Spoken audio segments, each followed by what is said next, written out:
Radhe Radhe everyone. आज की इस वीडियो में मैं आप लोगों के साथ शेयर करने वाली हूँ कि देवउठनी एकादशी वाले दिन हम देव पूजन कैसे कर सकते हैं, देवों को कैसे उठा सकते हैं और उठाते समय हमें कौन से गीत गाने चाहिए, क्या बोला जाता है। बहुत ही सरल भाषा में मैं आपको बताने वाली हूँ। तो वीडियो पसंद आए तो लाइक शेयर सब्सक्राइब ज़रूर कीजिएगा। और आज के दिन ही तुलसा माता का विवाह किया जाता है। बहुत ही सरल तरीके से आप विवाह कैसे कर सकते हैं उसका वीडियो भी चैनल पे आ चुका है, उसे भी ज़रूर देखिएगा। तो चलिए वीडियो को शुरू कर लेते हैं। तो देखिए इस तरह से सबसे पहले आप देव मान लीजिएगा, यानी कि देव बना लीजिएगा। और ये जो देव हैं ये आप दीवार पे भी बना सकते हैं, सामने छापा, या फिर आप चाहें तो सीधा फर्श पे भी बना सकते हैं। दोनों ही तरीके सही होते हैं। बाकी आपको ये किस दिशा में बनाना है, कैसे बनाना है, उसका पूरा डिटेल में वीडियो चैनल पे आ चुका है, ज़रूर देख लीजिएगा उसे भी।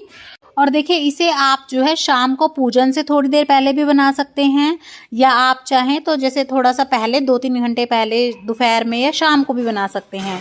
क्योंकि हमें पहले इन्हें बना लेना है, उसके बाद इन्हें दाब के रखा जाता है और फिर उसके बाद जब दिन ढल जाता है ना, शाम हो जाती है, तब इसकी पूजा की जाती है। तो देखिए सबसे पहले आप अनाज ले लीजिए। आप चाहें तो गेहूं ले सकते हैं, बाजरा ले सकते हैं इस तरह से। और आप चाहें तो इसे डायरेक्ट रख सकते हैं ज़मीन में, या फिर देखिए इस तरह से जो है आप किसी प्लेट या कटोरी में करके रख सकते हैं। इससे जो है ना उठाने में आपको सुविधा होगी। और उसके बाद देखिए हम मूली ले लेंगे। तो यहाँ पे मैंने ये मूली ले ली है, और जैसा कि मैंने आपको बताया था कि मूली आपकी जो है ना टूटी हुई नहीं होनी चाहिए, पत्ते भी उसमें ज़रूर से होने चाहिए। तो इस तरह से आप जो है ना अपने सामान को अच्छे से सजा के रखें इस तरह से कि जब हम इसे ढकें तो सब चीज़ें अंदर आ जाएं। उसके बाद देखिए हम गन्ना ले लेंगे। तो मैं यहाँ पे एक ही ले रही हूँ, आप चाहें तो 2-3 भी ले सकते हैं। तो यहाँ पे हम गन्ना ले लेंगे इस तरह से। उसके साथ ही हम यहाँ पे जोत ले लेंगे। तो देखिए जो हमने ये अनाज की कुड्डी करी होगी, यानी कि ढेरी करी है, उसी के ऊपर हमें अपनी इस तरह से जोत रख देनी है। और जोत आप देसी घी की, तिल के तेल की, सरसों के तेल की, जो आप लेते हो वो ले सकते हैं। और देखिए ये जो जोत है, कई जगह पे तो इसे इस तरह से ले लेते हैं धातु की, या कई जगह पे जो है ना दिए में ही लेना कंपलसरी होता है। तो अगर आप दिए में लेना चाहें मिट्टी के तो आप वो भी ले सकते हैं, नहीं तो इस तरह की जोत ले सकते हैं। उसके बाद देखिए हम सिंघाड़े ले लेंगे। सिंघाड़े हुए, मूली हुई, गन्ना हुआ, ये जो है ना नई फसलें होती हैं और इन्हें हमें जो है सबसे पहले भगवान को चढ़ाना होता है, उसके बाद जो है इसे खाया जाता है। और कई जगह पे तो देखिए इससे पहले इसे खाते ही नहीं है, कई जगह पे पहले खा लेते हैं लेकिन पूजा में ज़रूर चढ़ाते हैं। उसके बाद देखिए हम खील बताशे ले लेंगे पूजन के लिए।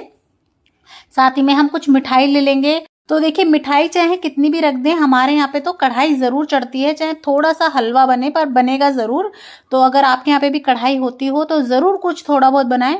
बाहर से बेशक लाके आप कितनी चीज़ें रख दें, कितनी मिठाई रख दें, लेकिन आप शोन शगुन की अपने घर कढ़ाई ज़रूर से चढ़ाएं।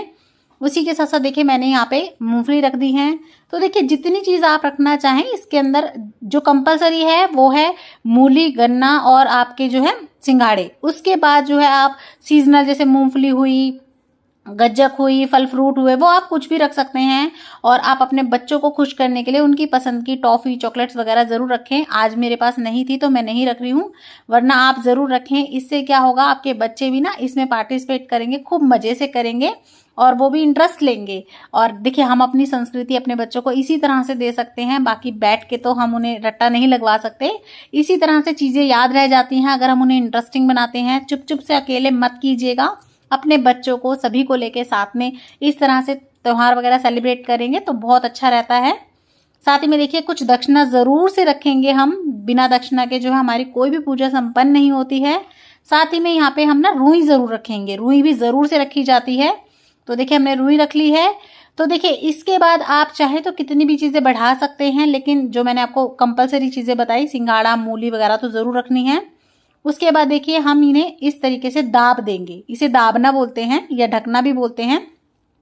तो देखिए सबसे पहले थोड़ी देर के लिए आप इस तरह से ढक देंगे, दाब देंगे, यानी कि देवों को सुला देंगे। अब हमारे देव सो गए हैं, तो आप जैसा कि मैंने बताया पूजा से चाहें तो 1 घंटा पहले, आधा घंटा पहले इस तरह करके रख सकते हैं, या आप सुबह जल्दी जैसे काम वाम निपटा के इस तरह से दाब के रख दें, देव बना लें और अनाज, जोत वगैरह और जैसे 2-4 चीज़ें रख दें। और जो बाकी खाने पीने का सामान हो वो बिल्कुल आप पूजा से पहले रख सकते हैं। तो जैसा आपको ठीक लगे आप उस हिसाब से इसे दाब के यानी कि देवों को सुला के इस तरह से ढक के रख दें। उसके बाद जब दोनों टाइम मिल जाते हैं, जब शाम हो जाती है, जिसे गोधूली बेला भी कहा जाता है, उस समय पर जो है हमें अपने देव उठाने होते हैं। तो देखिए उस समय पर आप अपने देव उठाएंगे। और मेरे पास कई सब्सक्राइबर का कमेंट आया है कि मैम क्या हम देव सुबह उठा लें अगर हमें कहीं जाना है? तो देखिए ऐसा नहीं होता है, कुछ चीज़ें समय के साथ ही होती हैं, तो आप उस समय पर नहीं उठाएंगे, आप शाम को ही उठाएंगे। चाहे थोड़ी जल्दी उठा दें, थोड़ी देर से उठाएं, लेकिन आपको देव शाम को ही उठाने होते हैं। जब थोड़ा थोड़ा अंधेरा हो जाए तभी उठाएंगे आप, सुबह नहीं उठाए जाते हैं। तो देखिए इस तरह से हम दाब देंगे। उसके बाद हमें अपने देवों को उठाना है। तो देखिए आप जब देव उठाएंगे तो सबसे पहले आप क्या करेंगे, आप इस जो परात आपने ढकी थी इसको उठाएंगे ऊपर, और जो हमने दिया रखा है उस दिए को जोड़ लेंगे। तो इसे चास लीजिएगा दिए को। लेकिन मैं यहाँ पे एक डेमो वीडियो बना रही हूँ, तो देखिए मैं इसे नहीं चासूंगी क्योंकि मेरे भी देव हैं घर के और समय पर ही उन्हें उठाना उचित रहेगा मुझे लगता है। और देखिए मैंने ना वहीं दक्षिणा पास में रखी थी, तो दिया अगर आप चास के दक्षिणा पास रखेंगे ना तो लपट लग जाएगी, इसीलिए थोड़ी दूर रख दें। और उसके बाद जब आप दिया चास देंगे तो उसके बाद आपको फिर से इस तरह से जो थाली रखी होगी या परात रखी होगी आपको ढक देनी है। और 1 लोटा आप जल ले लीजिएगा, यहीं पर अपने जो है साइड में रख लीजिएगा। और आप चाहें तो परात के ऊपर स्वास्तिक भी मान सकते हैं। उसके बाद देखिए एक हाथ से आप थोड़ा सा ऊंचा उठा लेंगे परात को, थोड़ा सा, ताकि जो है ना परात दिए की वजह से ज़्यादा तेज गर्म ना हो, क्योंकि हमें उसके ऊपर हाथ इस तरह से टच करते रहना है। और उसके बाद देखिए इस तरह से अलट पलट करते रहेंगे आप अपने हाथ को, यानी कि थोड़ा सा शोर करते रहेंगे, और उस समय पर आप गीत गाएंगे। तो देखिए जब गीत गाते समय पर मैं केशव और सार्थक बोलूँगी, इसका मतलब मैं अपने बेटे के नाम ले रही हूँ। उस जगह पर आपको भी आपके घर के जितने भी जेंट्स होंगे बड़े से शुरू करना है और छोटे तक के नाम लेने हैं। ओले कोले धरे अनार, जियो केशव तेरे यार। ओले कोले धरे अनार, जियो सार्थक तेरे यार।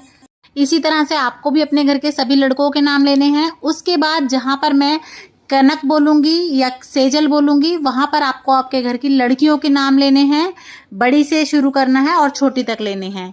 ओले कोले धरे अंजीर, ये है कनक तेरे वीर। ओले कोले धरे अंजीर, ये है सेजल तेरे वीर। ये ओले कोले धरे अंजीर, ये है पूनम तेरे वीर। ओले कोले लटके चाबी, ये है कनक तेरी भाभी। ओले कोले लटके चाबी, ये है सेजल तेरी भाभी। ओले कोले लटके चाबी, ये है पूनम तेरी भाभी। और अब जो मैं कहूँगी उसमें भी आपको लड़कों के नाम लेने हैं। बुलबुलड़ी ने घालो गाड़ी, राज करे केशव की दादी। बुलबुलड़ी ने घालो गाड़ी, राज करे सार्थक की दादी। और अब जो मैं कहूँगी उसमें आपको अपने घर की सभी बहुओं के नाम लेने हैं, यानी कि अपनी सास का, अपना दादस का। तो बड़ी से शुरू करके छोटे पे आने हैं। ओले कोले धरे चपेटा, ये है सरला तेरे बेटा। ओले कोले धरे चपेटा, ये हैं प्रीति तेरे बेटा। तो देखिए यहाँ पे सरला और प्रीति मेरी सास का और मेरा नाम है। तो इस तरह से आपको अपने घर की बहुओं के, लेडीज के नाम लेने हैं। उसके बाद आपको गाना होता है, जितनी इस घर सीख सलाई, उतनी इस घर भौवड़ आई। जितनी खूटी टांगू सूत, उतने इस घर जन्मे पूत। जितने इस घर ईटे रोड़ा, उतने इस घर हाथी घोड़ा। उसके बाद आपको गाना होता है, आओ ए छोरियों डाब कटाएंगे, डाब कटाई के जेवड़ी बनावांगे। जेवड़ी बनाई के पिलंग भरावांगे, पिलंग भरई के देवों नु बिठावांगे। देवों को बिठाई के गंगा जी नहवावांगे। गंगा जी नहवई के देवों ने सुलावांगे। देवों ने सुलई के फिर उठावांगे। उठो देव उठो, गाड़ी बांध के देव उठो। तो देखिए इस तरह से जोर जोर से आपको शोर करना है। और यहाँ गाडीवान हमारा गोत्र है, इसलिए मैं गाडीवान बोल रही हूँ। आपका जो गोत्र हो आप अपना गोत्र का नाम लीजिएगा और अपने घर के देवों को इस तरह से आप उठा लीजिएगा। उसके बाद देखिए इस तरह से आप अपनी परात हटा लीजिएगा और ये जो भी सामान है, जो कुछ भी आपने रखा है, ये सब जो भी वहाँ बैठे होंगे वो सब लोग खा लेंगे प्रसाद वगैरह। और ये जो लोटा जल का है, ये आप या तो चंद्रमा को अर्घ दे दें या फिर आप सूर्य भगवान को अर्घ दे देंगे। तो देखिए इस तरह से आप जो है अपने घर के देव उठा सकते हैं। देवउठनी एकादशी वाले दिन देवों की पूजा कर सकते हैं। तो अगर वीडियो पसंद आई हो, चैनल अच्छा लगे तो लाइक शेयर सब्सक्राइब करना ना भूलें और कमेंट बॉक्स में जय सिया राम लिखना ना भूलें। जय सिया राम।